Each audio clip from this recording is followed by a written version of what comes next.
은혜로운 찬양 고맙습니다. 우리가 지금 사순절 마지막 한 주를 남겨두고 있습니다. 오늘을 가리켜서 종려주일이라고 하고 이번 주를 고난주간이다 이렇게 이야기합니다. 이 종려주일이다라는 말 속에는 왕을 환영한다라고 하는 뜻이 포함되어져 있습니다. 메시아로 또 이 땅에 구원자로 오신 그리스도가 만왕의 왕이 되셔서 예루살렘에 입성하신다라고 하는 뜻을 강조하는 것, 이것이 바로 종려주일의 의미입니다. 이스라엘의 수도인 예루살렘에 이르는 길은 사방으로 잘 닦여져 있습니다. 동서남북 어디나 사통팔달로 길이 나 있습니다. 그 중에서도 동쪽으로부터 오는 길이 가장 험한 길이라고 이렇게 알려져 있습니다. 예수님께서 예루살렘에 입성하실 때에 동서남북의 길 가운데서 이 동쪽 길을 선택하셔서 예루살렘 성으로 들어오시게 됩니다. 왜 그랬을까? 그 이유는 간단합니다. 성경이 예수님께서 그렇게 그 길로 오시겠다고 말씀하셨기 때문이에요. 에스겔서 43장 4절에 보면 여호와의 영광이 동문을 통하여 성전으로 들어가고 이렇게 말씀하셨습니다. 성경이 말씀하신 것은 그대로 다 이루어집니다. 그리고 성경은 하나님의 약속의 책입니다. 그리고 또 앞으로 예언된 모든 것들은 이루어지게 될 것입니다. 이것이 바로 하나님의 역사입니다. 예수님께서는 하나님께서 말씀하신 그대로 동문을 통하여 예루살렘으로 들어오게 됩니다. 당신은 이스라엘 민족 최고의 절기인 유월절 기간입니다. 이때가 되면 예루살렘은 이스라엘 전역에서 올라온 이 순례자들로 만원을 이루게 됩니다. 역사가 요세푸스의 기록에 의하면 당시 예루살렘의 인구가 12만 명이라고 합니다. 그런데 유월절 기간에 예루살렘에 찾아온 순례객이 20만 명이 몰려든다고 그래요. 그러면 이 도시가 이 순례자들로 가득 채워졌다는 얘기입니다. 이 도시가 꽉 찼다 그런 얘기입니다. 이렇게 수많은 사람이 운집해 있었고 이 수많은 사람들 가운데에 예수님에 대한 소문이 쫙 퍼져 있습니다. 뭐냐면 지금까지 기다려왔던 메시아라는 분이 이번에는 예루살렘 성으로 들어올 것이다 라고 하는 생각입니다. 그분은 특별하다는 거예요. 왜냐하면 죽은 자를 살리는 분이고 병든 자를 고치는 분이고 귀신 들린 자를 온전케 하시는 분이며 또 배고픈 자를 먹여주시며 가난한 자의 친구가 되어주시고 우리의 아픔을 아는 분이기 때문에 이분이 예루살렘에 들어오면 오늘 역사가 바뀐다라고 하는 소문이요 순례자들 사이에 가득 퍼져 있게 됩니다. 그렇게 기대했던 예수님께서 드디어 동쪽 문을 향하여 들어오십니다. 그런데 어떻게 오시냐면 나귀를 타고 오세요. 그것도 나귀 새끼를 타고 들어오십니다. 우리 사람의 입장에서 보면 예수님이 예루살렘에 입성하는 이 장면이요 참 초라하기 그지없어요. 한번 여러분 생각해 보세요. 건장한 30대의 청년이 온 백성들의 희망이요 기대를 한 몸에 안고 왕이 되기 위하여서 예루살렘에 진입하는데 오늘 한 번도 짐을 져본 적이 없는 어린 나귀 등에 타고 있습니다. 그리고 들어오고 있어요. 얼마나 웃기는 일이에요. 참 우스운 광경이 사람들 앞에서 벌어지게 됩니다. 그것도 우스운데 그 뒤에 따라오는 사람들은 더 웃기는 사람들입니다. 하나같이 출신이 갈릴리 지역에서 올라온 촌놈들로 채워져 있습니다. 주로 어부들이었기 때문에 폼을 아무리 잡으려고 해도 어울리질 않아요. 얼굴에 아무리 근엄한 표정을 멋진 표정을 지으려도요 이게 지어지지 않는 사람들이 거기서 폼을 잡고 어깨에다 힘을 주고 뒤에서 따라 들어오는 거예요. 줄도 맞지를 않고 마치 오합지졸처럼 그렇게 따라 들어오게 됩니다. 당신은 로마의 지배를 받고 있던 상황입니다. 로마가 전쟁에 나가서 이기고 점령지를 만들어서 식민지를 만들고 돌아올 때 황제나 장군이 다시 입성할 때는요, 위풍당당하게 어마어마한 영광 가운데서 정렬되고 멋있게 그 로마의 보병들이 보무도 당당하게 들어왔던 겁니다. 당시 주둔하고 있던 로마군들도 마찬가지였어요. 훈련이 잘 돼 있었고 멋졌고 또 정렬이 잘 돼 있었던 군인들을 보다가 오늘 갈릴리 출신의 떼지기들이 나귀를 앞세우고 거기서 쭉 몰려오는 모습이에요. 이게 바로 오늘 종려주일에 일어났던 일들입니다. 이런 촌스러운 예수님과 제자들과 달리 이 예수님과 제자들을 맞는 사람들의 태도는 엄청나게 달랐습니다. 길가에 수많은 사람들이 예수님과 제자들을 열렬히 환호합니다. 어떤 사람은 마치 자기의 겉옷을 벗어 길가에 깔아 양탄자를 만들기도 합니다. 어떤 사람들은 길가 종려나무 가지를 꺾어 흔들며 환영을 합니다. 그리고 그들이 외친 소리가 바로 이것입니다. 호산나 호산나 다윗의 자손으로 오시는 분이요, 왕이 되셔서 우리에게 오시는 분을 우리 모두는 환영합니다. 이런 의미예요. 모든 군중들이 오늘 예수님을 왕으로 맞이하고 있는 멋진 장면이 펼쳐지고 있는 겁니다. 성경에 보면 메시아가 오는 방법에 대하여서 두 가지로 우리에게 알려줍니다. 하나는 다니엘서 7장 13절에 보면 다니엘이 예언을 했는데 메시아는 구름을 타고 영광 중에 하늘에서 내려오신다고 되어 있습니다.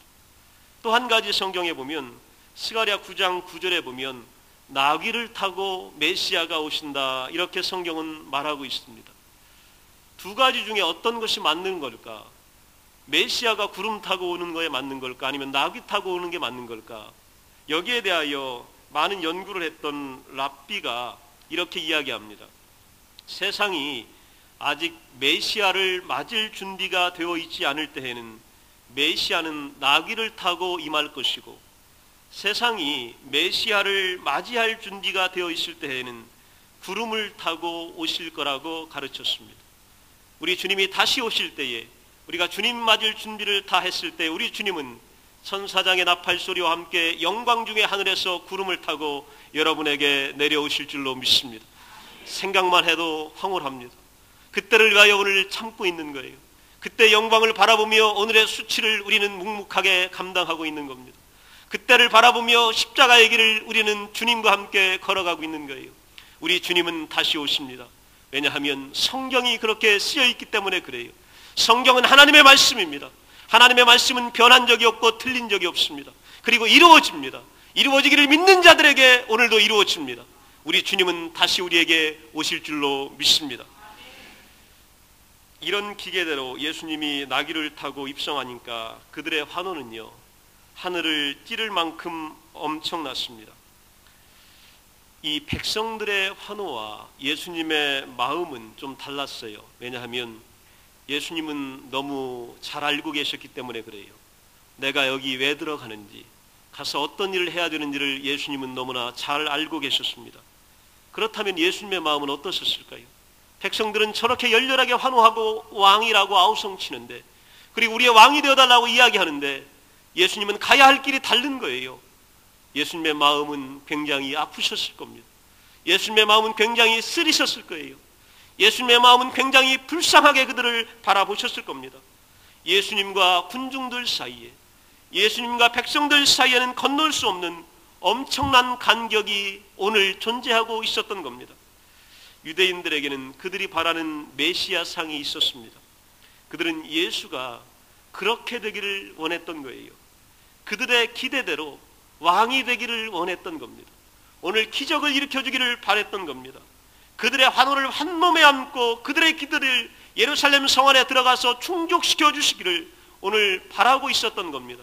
그 응원이 오늘 소리가 되어 열광이 되어 예수님을 환호로 맞고 있는 겁니다.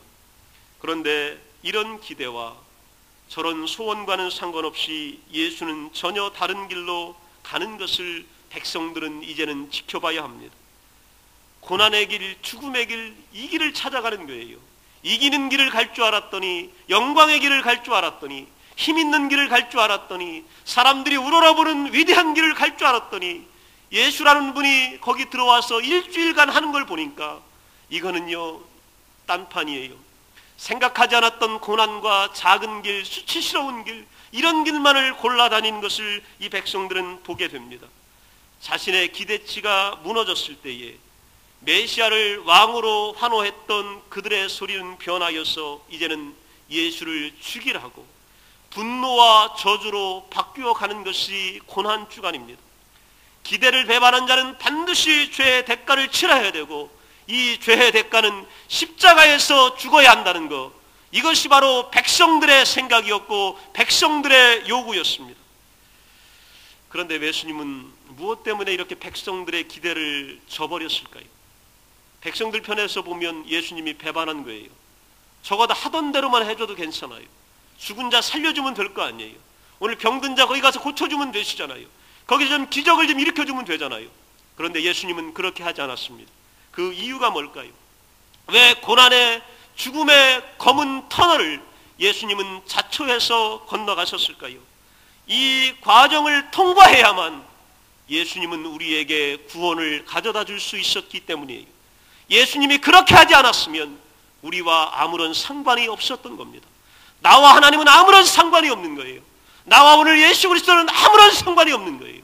그런데 예수가 이 고난과 수치와 치욕의 길을 가셨기 때문에, 그리고 십자가에서 처절하게 죽으셨기 때문에 오늘 우리의 구원자가 되셨고 오늘 하나님이 우리의 아버지가 되어주신 겁니다.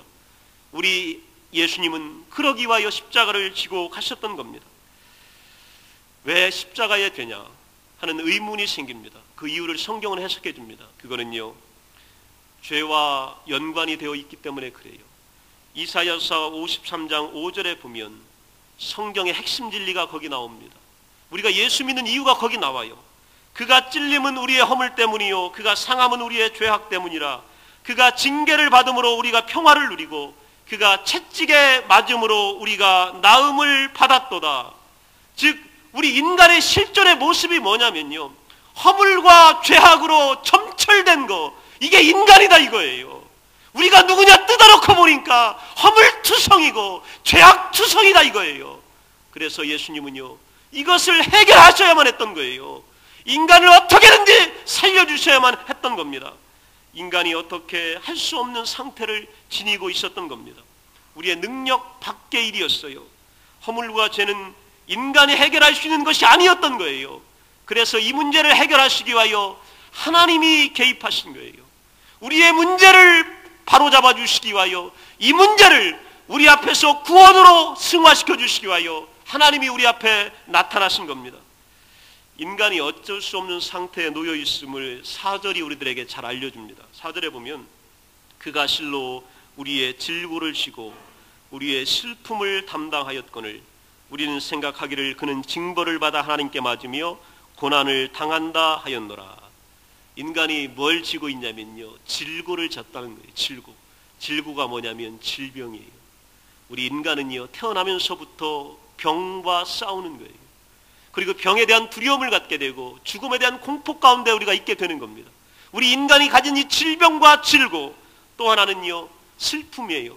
이 슬픔은 복구가 불가능한 아픔을 이야기합니다.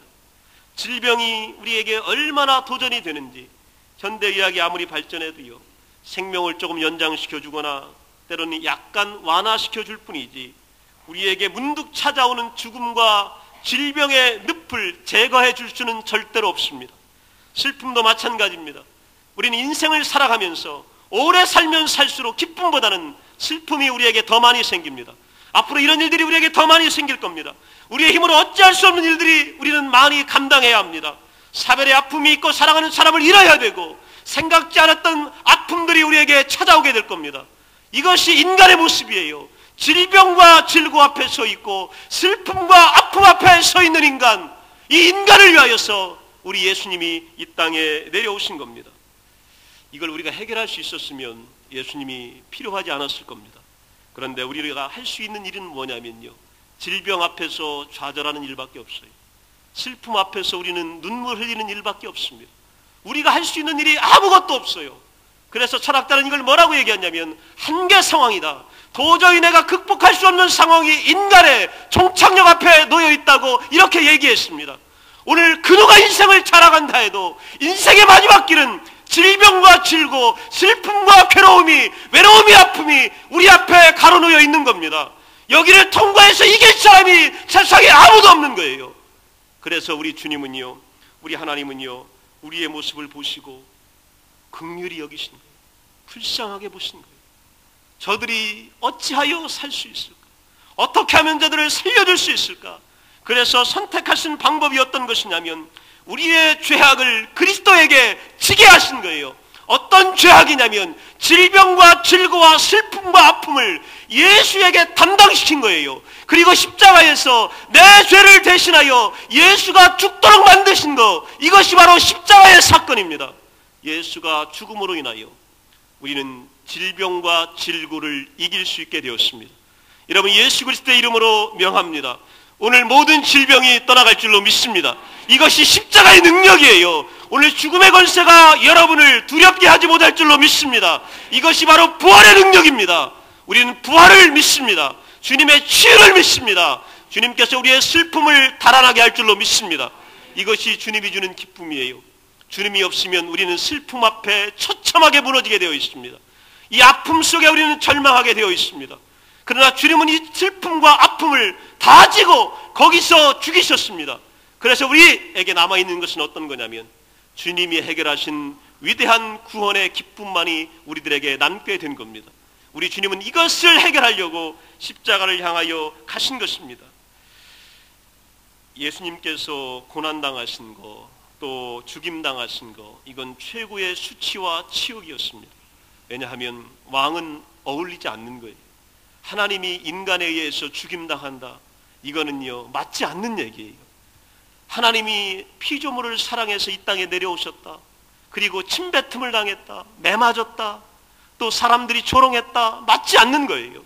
그런데 예수님이, 하나님이 이 일을 왜 하셨냐면 우리를 살리려고 하신 거예요. 이 길이 아니면 방법이 없었기 때문에 하나님이 십자가에 매달려 죽으신 거예요. 오늘 십자가를 바라보는 모든 사람들에게 구원의 길이, 생명의 길이 열려있는 줄로 믿습니다. 여러분, 그 길만이 생명입니다. 그 길만이 소망입니다. 우리가 예수님 바라보게 되면 여러분의 모든 질고가, 모든 슬픔이 물러나게 될 줄로 믿습니다.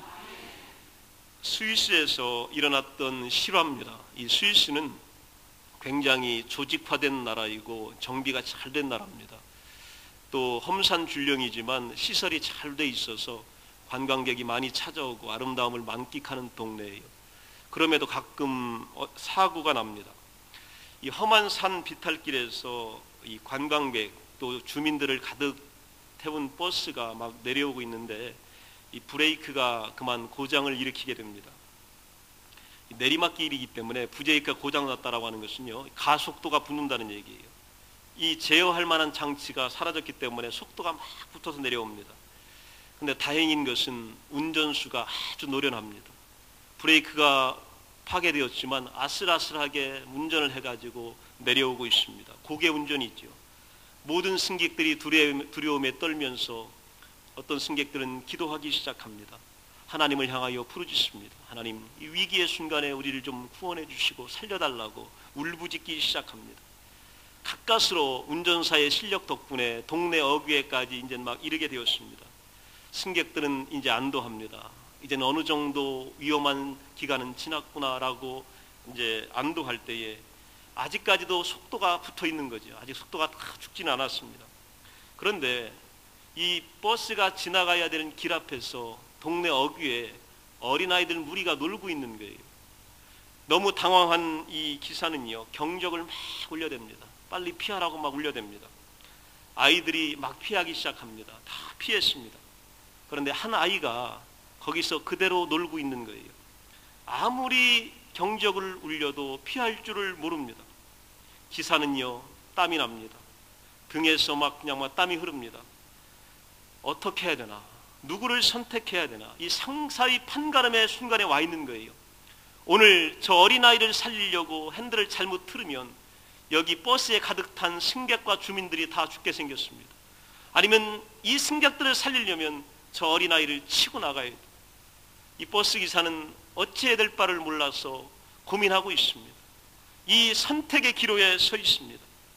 그런데 이 순간에 버스기사가 어떤 선택을 했냐면 아이를 친 거예요. 그리고 나간 겁니다. 그리고 저만치 가서 이 버스가 머물러 서 있게 됩니다.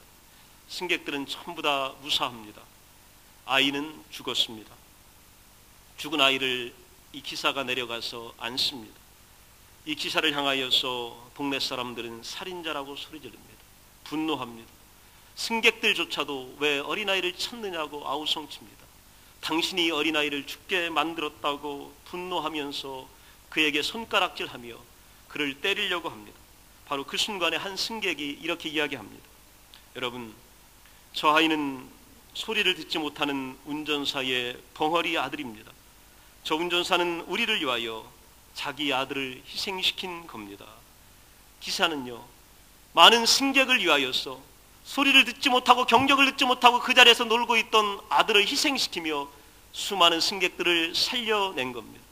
이것이 스위스에서 일어났던 실제 사건입니다. 이렇게 성부 하나님은 우리 죄인들을 위하여 아들을 죽이신 거예요. 우리를 살리려고. 우리가 무엇이 간대요? 하나님의 아들이 더 귀하지 우리가 귀한 건가요? 그런데 하나님은 그 아들을 죽이시고 우리를 살린 거예요. 왜 그랬을까요? 우리를 사랑하셨기 때문에요. 아들을 죽이고 나서라도 우리를 살리셔야 했기 때문에 우리 하나님은 직접 아들을 죽이시고 우리를 구원하여 주신 것입니다. 이것이 바로 십자가의 사건입니다. 죽음은 단순한 죽음이 아니라, 십자가의 죽음은 단순한 십자가의 사건이 아니라 이 땅의 저주를 끊는 사건이에요. 질병과 질고를 예수님이 끊으신 겁니다. 슬픔과 아픔을 끊으신 거예요. 그리고 우리에게 새 생명을 가져다 주신 겁니다. 이것이 바로 그리스도의 위대한 십자가의 능력입니다. 오늘 예수를 믿는 우리들에게는 그리스도의 십자가의 능력이 나타날 줄로 믿습니다. 하나님은요, 예수님을 그냥요, 우리 그냥 부자 되게 하려고, 그냥 좀 잘 살게 하려고 그 정도에서 보낸 게 아니에요. 오늘 우리에게 내려오는 이 마귀의 저주, 우리에게 내려오는 인간의 저주, 우리가 짊어져야 될 모든 고통을 끊으시려고 아들을 십자가에 못 박으신 거예요. 그리고 예수 그리스도는 거기서 하나님의 뜻에 순종하며 십자가에 달려 돌아가신 겁니다. 아무 죄가 없으신 분이 나를 위하여 우리를 위하여 죽어주신 거예요. 그리고 우리에게 찾아오는 모든 저주의 고난이 끊기게 된 겁니다. 이제 그리스도와 우리 사이, 하나님 사이에 막힌 것이 없게 되었습니다. 하나님 우리의 아버지가 되셨고 하나님 우리의 왕이 되었고 우리는 그의 아들이 되었으며 그의 상속자가 되었고 다시 오실 메시아를 기다릴 수 있게 됐습니다.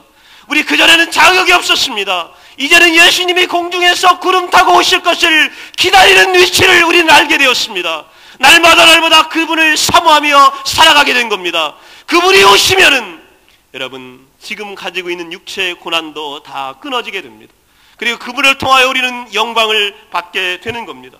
그래서 고린도후서 5장 15절에 뭐라고 얘기했냐면, 그가 모든 사람을 대신하여 죽으심은 살아있는 자들로 하여금 다시는 그들 자신을 위하여 살지 않고 오직 그들을 대신하여 죽었다가 다시 살아나신 이를 위하여 살게 하려 함이다. 주님은 우리를 위하여 고통당했습니다. 이번 고난 주간 한 주 살아가시면서 이 고난에 조금이나마 동참하는 시간이 되시기를 축원합니다. 고난 자체는 의미가 없습니다. 고난당하는 게 뭐가 그렇게 좋은 거예요? 고난당하는 게 뭐 그렇게 자랑거리예요? 고난당하는 게 뭐 우리의 업적이 될 수 있습니까? 그런데 이 고난이 우리에게 중요한 의미는요, 예수님이 고난당하라고 우리에게 말씀하고 계시기 때문에요. 너는 내 아들이냐? 나와 함께 이 길을 가자고 말씀하시기 때문에요. 이 십자가 어려우냐? 나와 함께 가자고 말씀하시기 때문입니다. 우리가 따라야 할 것은 고난 그 자체가 아니라 예수님처럼 순종하는 삶을 살아가는 것이 중요합니다. 그리스도께서 우리에게 요구하는 것이 때로는 고난이라면 주님 가신 것처럼 우리도 걸어가는 것, 그것이 바로 순종이고 축복의 삶임을 사도 바울을 통하여 우리에게 알려줍니다. 사도 바울은요, 그리스도의 복음을 위하여서 자청해서 자원해서 고난을 받습니다.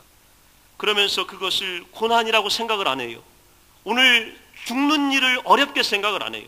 감옥 가는 일을 고난이라고 생각 안 해요. 매 맞는 일을 고난이라고 생각 안 해요. 사람들이 자신을 때리는 일을 고난이라고 생각 안 해요. 감옥에 갇혔는데도 기뻐해요. 왜냐하면 내가 잘못해서 당하는 고난이 아니라 그리스도가 나에게 함께 가자고 요청하신 고난이었기 때문에 그래요. 그래서 이것이 기쁨이 된 거예요. 예수가 함께하면 여러분 가난 가운데도 기쁨이 있을 줄로 믿습니다. 왜냐하면 예수가 이 문제를 해결해 주실 것이기 때문이에요. 오늘 질병에 있을지라도 두려워하지 마시기 바랍니다. 예수는 질병을 치료하는 주님인 줄로 믿습니다. 오늘 어려움 가운데 때로는 심한 압박을 받고 있는다 할지라도, 사방으로 우겨쌈을 당한다 할지라도 두려워하지 마십시오. 이거는요, 주님께서 여러분에게 명령하신 것이기 때문입니다. 순종만 하면 돼요. 따라가겠다고 우리가 하나님 앞에 말씀만 하면 되는 것입니다. 그래서 골로새서 1장 24절입니다. 이번 한 주 여러분 이 말씀을 가슴에 새기시고 꼭 살아가 주세요. 골로새서 1장 24절에 뭐라고 했냐면 바울의 고백이에요. 나는 이제 너희를 위하여 받는 괴로움을 기뻐하고 그리스도의 남은 고난을 그의 몸된 교회를 위하여 내 육체에 채우노라. 이게 바로 바울이 고난을 기뻐했던 비결입니다. 주님의 몸된 교회를 위하여 그리스도의 남은 고난을 내 육체 가운데 채우노라.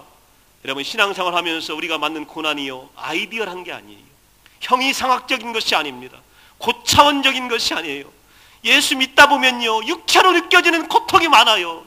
가난도 육체로 느껴지고요, 아픔도 육체로 느껴지고요, 돈이 없는 것도 육체로 느껴지고요, 외로운 것도 육체로 느껴지고요, 때로는 분노하는 것도 육체로 느껴지고요, 사람들이 나에게 손가락질하는 것도 육체로 느껴지고, 다 육체로 느껴지는 거예요.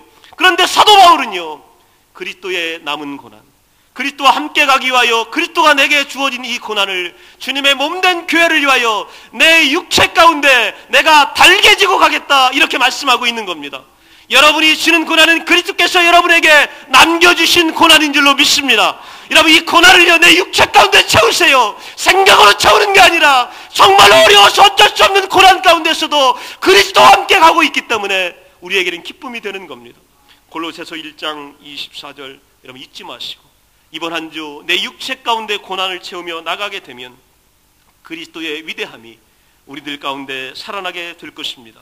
우리의 허물과 죄를 해결하시기 위하여 하나님께서 선택하셨던 죽음의 방법, 고난의 방법이 여러분들에게는 부활을 통하여 아름답게 꽃피게 될 줄로 믿습니다.